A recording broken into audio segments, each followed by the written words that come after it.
अडानी समूह की कंपनियों के शेयरों में पैसा लगाने वाली सरकारी बीमा कंपनी जीवन बीमा निगम के शेयर सोमवार को ऐतिहासिक निचले स्तर पर पहुंच गए। बॉम्बे स्टॉक एक्सचेंज में कारोबार बंद होते समय LIC शेयरों की कीमत 566 रुपए थी, जो साल भर पहले की कीमत से 20% कम है। पिछले साल मई में LIC ने जब बाजार में पहली बार शेयर जारी किए थे तो उसकी कीमत 949 रुपए थी, यानी निवेशकों को अब तक 40% का नुकसान हो चुका है। जीवन बीमा निगम ने अडानी समूह को जो शेयर खरीदे हैं उनकी कीमत 30,127 करोड़ रुपए है, लेकिन अडानी समूह के विवाद में फंसने के बाद उसकी कंपनियों के शेयर बुरी तरीके से टूटे।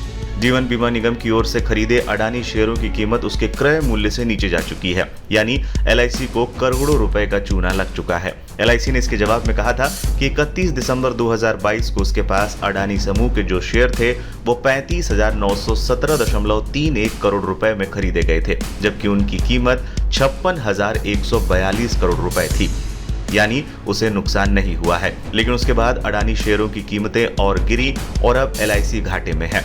LIC का ये भी कहना है कि उसने बाजार में जो पैसे लगाए हैं उसने सिर्फ 0.975 प्रति अडानी समूह में लगाया है।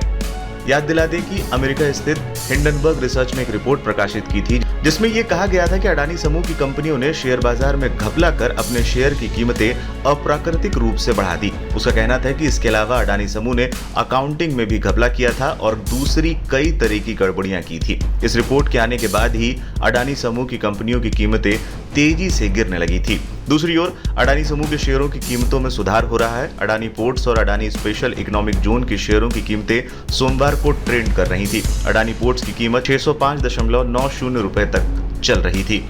बता दें कि मुख्य विपक्षी दल कांग्रेस ने अडानी समूह के मालिक गौतम अडानी के बाद उनके भाई विनोद अडानी को लेकर बीजेपी और प्रधानमंत्री नरेंद्र मोदी पर निशाना साधा। कांग्रेस ने कहा है कि विनोद अडानी विदेश स्थित फर्जी कंपनियों के जरिए अडानी समूह में पैसे डाल रहे हैं और समूह की ही एक कंपनी से दूसरी कंपनी को कर्ज देकर बड़े पैमाने पर घपला कर रहे हैं। कांग्रेस ने सवाल उठाया कि क्या सेबी और एनफोर्समेंट डायरेक्टरेट को इस मामले की जांच नहीं करनी चाहिए।